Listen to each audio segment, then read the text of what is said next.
Bismillahirrahmanirrahim. Falënderimet tona I takojnë Zotit Mandushëm, salavatet bekimet për herë Muhamedit alayhis salam. Po vazhdojmë edhe më tutje të qëndrojmë në hijen në sofrën e Kuranit. Do të fillojmë me disa ligjërata sosh, gjithmonë përmbledhëse, e përmbledhurat flasim rreth surës Hujurat, një prej sureve shumë të bukura të Kuranit.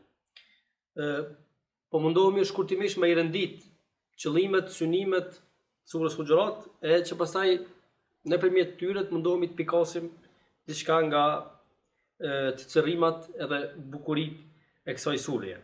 Së pari kjo sure ka për qëllim ndërtimin dhe edukimin e shoqërisë.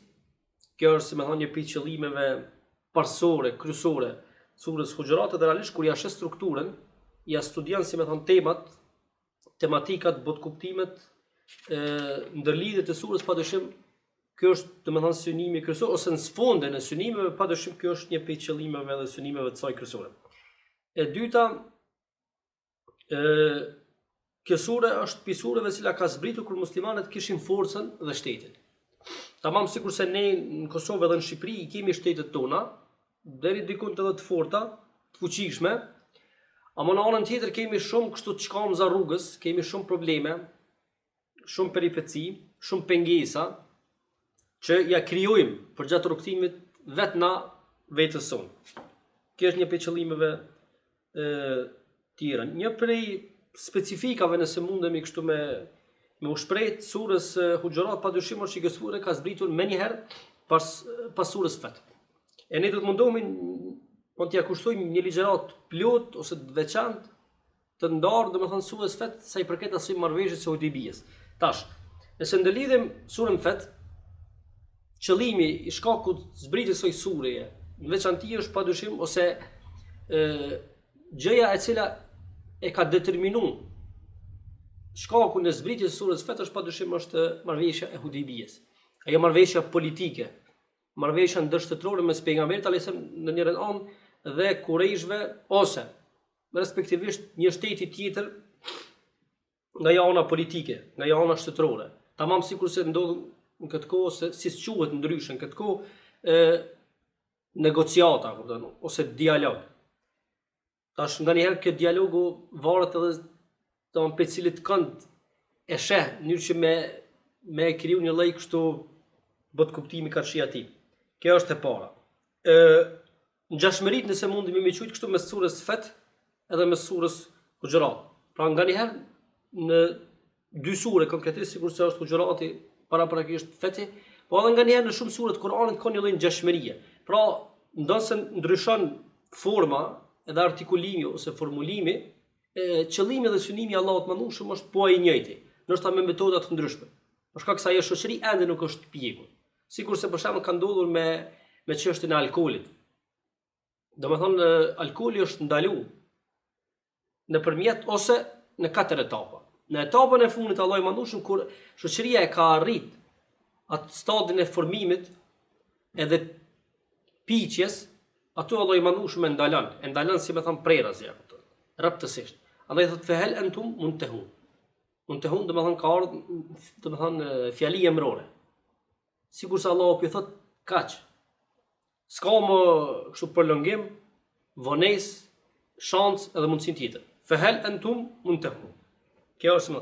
Andaj Allah I Madhëshëm në fund surës Fat thot wa'adallahu alladhina amanu wa amilus salihat. Allah I Madhëshëm ka premtuar atyre të cilët kanë besuar. Spari, nëse mundemi me I marr të jetë disa të cërrima. Allah thot alladhina. Nëse nuk është si më thon kusht me në përmend emri e njerëzit me na lavdru për shkak të mirave ose për shkak shërbimit që e bëjmë. Veçanërisht atij shërbimit publik që ua bëjmë të tjerëve, qoftë nga ajo pjesa e ligjërimit, pjesa e besimit, qoftë ajo pjesa e shërbimit në ndonjë segment ose të porë të jetës ku ti e drejton, e menaxhon, e udhëheq atë sektor ndaj njerëzve. Do të thonë gjithmonë duhet më mundu njeriu me pozicionim final edhe përfundimtar kënaqësinë e Zotit, edhe mbi gjitha me qenë I dobishëm për atë shoqëri, mos me qenë domethënë tepric. Sikurse fatkeqësisht kjo gjë neve na ka pllakusur atë. Jemi shndruar në teprisë tek populli ynë. Në anën tjetër Allahu wa'adallahu alladhina amanu. Ata të cilët kanë besuar domethënë. Andaj kushti I patjetërsueshëm për të vlerësuar mundi, sakrifica jeta, veprimtaria padyshim është besimi. Në anën tjetër, wa amilu salihat. E kemi përmendur edhe tek ajo tribuna që ja kemi kushtuar Isras dhe Mirajit që 4 komponente e ndërtojnë, e rrethojnë, e rumbullaksojnë shoqërinë. Ndër ato kushte e kemi përmendur edhe wa amilu salihat. Ata të cilët kanë punuar, e kanë vepruar, e kanë bërë vepra të mira. Mirpo Allah i mandushëm sepse secila shprehje në Kur'an është precize, është shumë koncize. Andaj Allahu wa amilu salihat. Në arabisht, domethënë këtij formulimi i thënë gjemul qilla. Sikur se Allahu po na thotë nuk është kusht njeriu me bërë shumë punë. Nganjëherë me pak, o për shkak të qëllimit të mirë, për shkak të qëllimit të pastërt dhe të çeltërt njeriu vlerësohet shumë tek Zoti i Madhërisht. Në anën tjetër, sikur se Allahu i Madhërisht na mëson artin e adhurimit. Se si duhet me qenë pikpamja dhe botkuptimi ynë karshi adhurimit edhe mendësisë që duhet ta kemi, ta posedojmë se i përket adhurimeve dhe se i përket jetës. Sikur se Allahu i Madhërisht na thotë e rëndësishme tek robi, ose domethënia se i përket veprimtarisë së robit është ajo vepër brenda veprimtarisë e cila ka qenë e vazhdueshme. Ndonse ka qenë pak, ka qenë e vazhdueshme. E këtu si më thon pastaj merr kuptim, merr vlerë edhe domethënie adhurimi edhe përpjekja dhe sakrifica. Allahu i Madhërisht pastaj e sill rezultatin, përfundimin edhe vendin ku do jenë këta. Për ta do të ketë falje dhe do të ketë shpërlim të madh. Ndër ato shpërblim padyshim është edhe ai vend qëndrimi i përhershëm për ata të cilët e kanë ruajtur imanin dhe besimin. Tek Surja Huxhurat, Allahu i Madhërisht e konkretizon besimin. Pra besimi nuk është thjesht fjalë dhe pretendim, por mbi gjitha është si më thon konkretizim, përkthim, sakrificë, vetmohim, bindje patundshme sa i përket vlerave dhe idealeve. Dhe realisht si më thon njerëzit që kanë ngel në bamendjen tonë, në ato analet e historisë janë ata njerëz që kanë dhënë shumë e kanë folur pak. Kjo na duhet neve në kohën tonë. Kjo është pak a shumë ajo ngjashmëria. E para dhe e dyta. Së treti, Surja Fet merret edhe preokupohet se i përket muslimanëve e me musliman me diçka të jashtme. Pra Surja Fet le të themi në shumicën ndërmuese të ajeteve ose si më thon të strukturës së saj e synon ose e rroh si temë edhe si problematik, për shkak se muslimanët kishin si më thon kishin hezitime, disa prej tyre edhe u zbrapsën se i përket marrëveshjes së Hudibiyes, e cila pastaj e solli dhe si rrjedhoi pastaj zbritja dhe Surja Fet. Pra Surja Fet merret me një problem, me një çështje, me një problematik, me një pengesë të muslimanëve nga jashtë. Ndërsa Surja Huxhurat, siç e tham për veçorive të saj, mundohet me i përmirësu disa sjellje, disa botkuptime, disa veprime, disa akrobacione të muslimanëve karshi njëri tjetrit. Kjo është pak a shumë ai dallimi tjetër. Një prej veçorive të surës Huxhurat, ose që e gjejmë, pikasin, teksa e studiojmë, teksa e meditojmë, padyshim është ajo pjesa që Surja Huxhurat synon me i çrrënjos, me i zhduk, ato ndasitë, vllavrasjet, kacafytjet, tentativat për ta mbytur njëri tjetrin e kështu me radhë. Një prej problemeve vëllezër që ekzistonte në Medinë, sidomos në ato vitet e para ose në atë periudhën e menjëhershme të shkuarjes pejgamberit alayhis salam në Medinë ishte pikërisht kjo. Pra e gjeti vendin katrahur. Domethënë ata vriteshin ndërmjet veti shumë edhe për gjëra banale e të parëndësishme. Andaj kur shkoi pejgamberi alayhis salam një prej gjërave kështu të menjëhershme që e zbatoi ose që u përposta rregullanta, edhe t'i afronte njerëzit ka qenë pikërisht kjo. Ndrrimi, domthonë i këtij botkuptimi.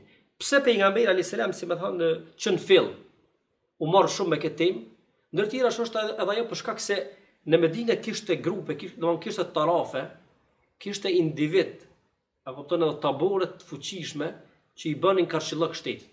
Kur shkoi pejgamberi alayhis salam, e kuptoi që në fill që nëse e ka për një mend ndërtimin e shtetit, përpilimin e kushtetutës, rrethimin e kufirit, që mos të ketë domethënë nga jashtë që dikush e cënon, duhet një herë me e fortifiku shtetin edhe shoqërinë edhe popullatën nga brenda. Andaj gjëja por që e bëri pejgamberi kur shkoi në Medinë ishte zhdukja edhe luftimi domani pa kompromis i këtyre grupeve, i këtyre tarafeve. Kur këto zhduken, nuk ishte më kështu nga anash, a kupton që fusin ose që i fryjnë zjarrit, ato ose nga ai moment pejgamberi selam u marr kështu me tërë qenjen e tij që të largoj edhe këtë pengesë. Dhe realisht subhanallahu kishin fisë që vriteshin me shekuj për gjëra banale. Domethënë mbyteshin ndërmjet vetë fiset, padyshim ato psonin fëmijët, njerëzit e pafajshëm, i dërguar Allahu te alaihi nëpërmjet le të themi largpamësisë, planit, edhe atij sinkronizimi të plot, edhe të pashembull me shokët, me njerëzit e mençur, arriti këto fise me i bobash sikurse ka ndodhur tek ne në vitet e 90-ta me Anton Çetën edhe të tjerët. Kohën e okupimit. Po kjo është një vërejtje e madhe që duhet t'ia bëjmë ne vetes sonë, sepse paramenon edhe në kohën e okupimit kemi gjetur kohë për ta dëmtuar e për ta luftuar njëri tjetrin. E pastaj ne sot kësaj dite vazhdojmë t'i fyejmë ata që i kanë lënë anë ashtu e ja kanë kthy pushkën armikut dhe kurrëherë për asnjë çmim nuk e kanë duruar çizmën e tij sipër tyre. Kjo është pak a shumë një gjë tjetër që mundemi me përmend me theksu. Një gjë tjetër që pashmangshmërisht na shon atje kjo hyrje ose ky elaborim është që Kur'ani vëllazër asnjëherë nuk ju qaset problemeve të një shoqërie sipërfaqësisht. A kupton? Pra mundohet përpiqet nëpërmjet preventivave, këshillave, orientimeve, elaborimeve, studimeve, kritikës e kështu me radhë, sepse një prej gjërave që neve na mungon shumë shoqëri është padyshim është kritika. E nëse studiojmë Kur'anin në sfond mund të kritik bërjes, padyshim është pejgamberi alayhis salam. Dhe kemi përmendur pa numër herësh që në disa raste s'është njeriu që më shumë të kritikohet nga ana e Zotit nëpërmjet Kur'anit është padyshim Muhamedi alayhis salam. E tash Kur'ani kur i shoqet gabimeve, lëshimeve, veprimeve të robëve, të muslimanëve, të shoqërisë, bashkësisë, padyshim ju qaset thelbësisht, a kupton? Jo vetëm nga ana, domethënë sipërfaqësore. Padyshim sa kaq Kur'ani synon dhe përpiqet padyshim është me e kuru në detale dhe rëndësisht cilin do problem, cilin do smundje ves të asoj shoqërie. Në anën tjetër, një gjë që prap lëngojmë ne prej saj është padyshim është, si më thënë, ne kemi nganjëherë mos pajtime me njëri tjetrin. Ajo që ka bëjmë ne është që ne i prolongojmë ato mos pajtime, i fshehim, i tejkalojmë, i injorojmë derisa ato fryen. A kupton? Bëhen gjithnjë e më të mëdha, gjithnjë edhe më të fryra, derisa pastaj shpërthejnë. Në momentin kur shpërthejnë, padyshim ata që janë afër shpërthimit, minimalisht do lëndohen. Disa domon edhe do vdesin, që i bie nëse mundet me përmbledh. Kështu i bie që momenti kur ne i lejojmë problemet dhe mos pajtimet tona të fryhen, e pastaj edhe të shpërthejnë, padyshim që mes neve do ndodh ndarje, do ndodh kacafytje, do ndodh mosmarrëveshje kështu më. Prandaj Kur'ani i hap plakt që të shëroj. Nuk i mbyll ose le të themi nuk i ignoron, nuk i menjanon. Po sa ka që i hap, diskutohet për ato, i bën propozimet, edhe padyshim kur ka këso meritokracie në mesin e një shoqërie, padyshim ato ka edhe sukses. Edhe kjo dhe ose para fundit. Në anën tjetër, një prej gjërave që duhet me përmendur që shumë problemeve tona në shoqëri mes nesh. Problemi vëllazër ose piknisja e këtyre problemeve padyshim është problemi ynë me vetvetet tona, kupton. Domethënë piknisja dhe mirëmbajtja e problemeve shoqërore ndodh pikërisht për shkak se ne kemi problem me veten tonë.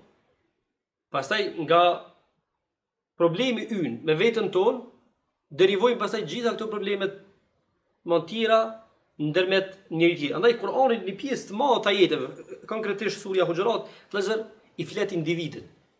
I flet domethënë individit. Momenti kur rregullohet individi, siç do ta përmendim më vonë, padyshim rregullohet edhe shoqëria.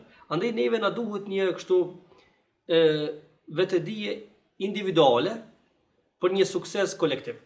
Dhe e fundit që synon surja ose që e thekson edhe e nxjerr parancinë e saj padyshim është roli dhe edukimi i individit. Andaj edhe çlirimi ynë, edhe bashkimi ynë një ditë do të ndodhë pikërisht kur ne arrijmë të edukojmë edhe të nxjerrim asaj individësh që më pastaj përgjatë rrugtimit ata jo vetëm e udhëheqin shtetin edhe kombin suksesshëm, po arrin ato pengesat, mospajtimet edhe ato akuzat që ja bëjmë njëri tjetrit me i shërënjos, me i zhduk, me i fashit. Një që pastaj edhe çlirimi, edhe liria, edhe bashkimi, do manaj bashkimi klasik, me javlet edhe me pas kuptim. Inshallah me lenin Allah të mëndueshëm ligjëratën e ardhshme do të mundohemi avash përmendim edhe dobi edhe mësimet e çrrime tjera nga surja Huxhurat. Deri atëherë, ju lutem Allahu Zot, ju bëf kopje edhe përkthit gjallë të Kuranit e na bashkohet gjithmonë në hajër misi. Faleminderit shumë.